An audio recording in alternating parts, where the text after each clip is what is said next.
Hello and welcome. I'm John for another 852 tutorial. In this tutorial we are going to be creating a pooling of blood in a skull, in a brain. I saw a similar type of effect on a program recently and I thought it was kind of cool, so it'd be a cool way to sort of show you guys how to do that. So I've got this image which I've just taken from Pixabay as a free to use image to save myself making my own, and let's just jump straight in and get going. Hopefully this should be quite a short tutorial, be more of a quick fire tutorial. So what I've done is I've created a HD composition, 16 by 9 full HD, and dragged my image in there and just put a grey in the background just so you're caught up.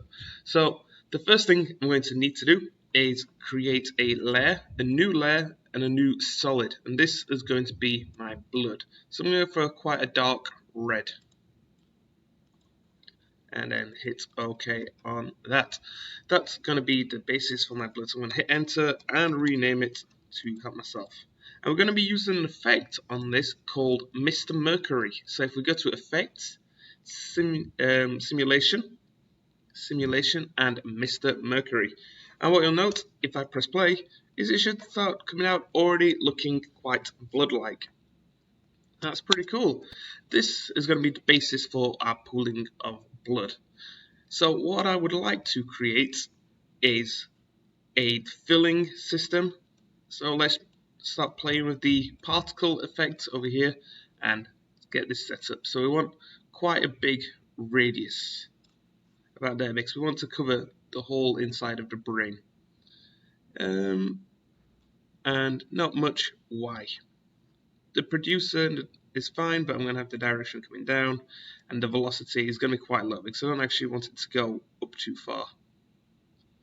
Quite low. And as you can see, I'm going to need to spread my x-axis a bit more again, and we are going to increase that birth rate because we want it to really fill up. Yeah, that should be quite good. Longevity is going to want to be quite high. And what else we got? We did gravity, we want that to be quite low because we don't want it to fall very far. We can probably bring the birth rate down a bit actually then, with that in mind. And we'll set this to directional. Blob influence, how blobby so do we want it, which almost creates a nice like building in effect, but we're just going to leave that pretty much full. And we kind of want the birth in size to be similar. We kind of want these to be quite similar. Sure, we want it to be a bit bigger towards the end, but we don't want it so small. And we can again drop the birth rate a little bit. Alright, we've got our light and our shading. So again, sort of play with this to kind of get the look how you want it to. I don't want too much light next. It looks very bubbly. I'm just gonna be tweaking these as we go. And where's the birth rate? Increase that a bit more again. And it's more in the shading, so we're gonna want to drop the material opacity. Not much, to maybe about there. So blood, inherently, we sort of want it to be a little bit see-through. And again, play with your tone. Just sort of tweak these until you're happy enough. With these, kind of got it looking all bloody. Cool, that should be good enough for our basis. So the next thing we're going to do is from a second, I'm going to keyframe it. So I want it to start down here at the bottom of the brain, and let's go up and find our producer. We're going to turn on our keyframe, and over the course of the next, let's say 4 seconds, move up here.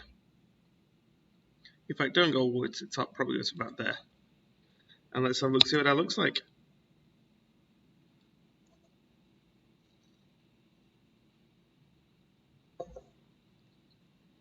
Alright, what we can see, I think we've got, at the moment, we've got too much Y.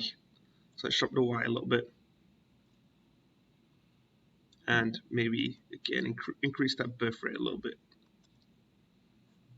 So, we can be tweaking these as we go in. And this is going to create a blood pooling up effect. Awesome. Now we want to mask it.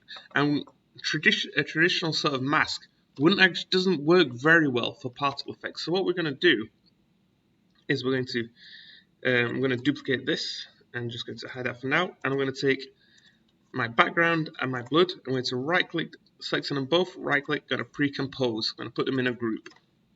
And if I go into my group, hide my blood for a second, on here I'm going to mask where I would like the effect to take place. And I'm just loosely going to go around the edges of the brain.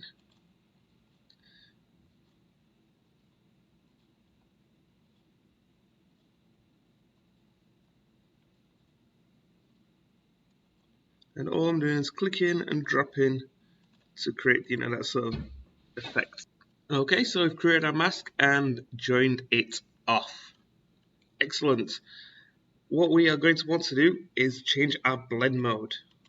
If you don't have your blend mode, where it says mode here, press this middle button, and we are going to want to go to stencil alpha.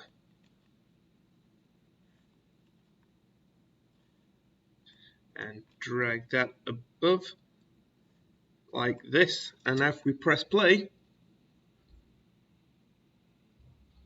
we can see it pooling up in there. I'm going to soften some of the corners up a bit just to make it a bit smoother.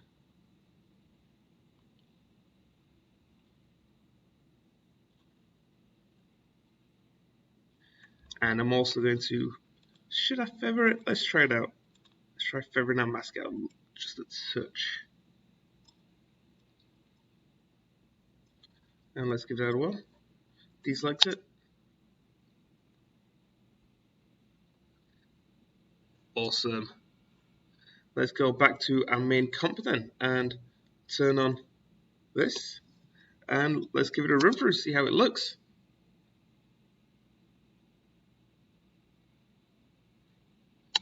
Pretty good.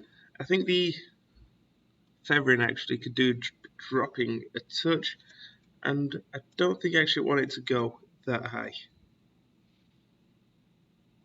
So take that, I'm going to press U on my blood to reveal my point. So do so a bit slower.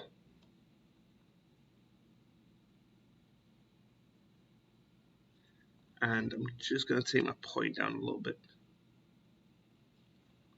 Excellent. Let's go back, give it a watch.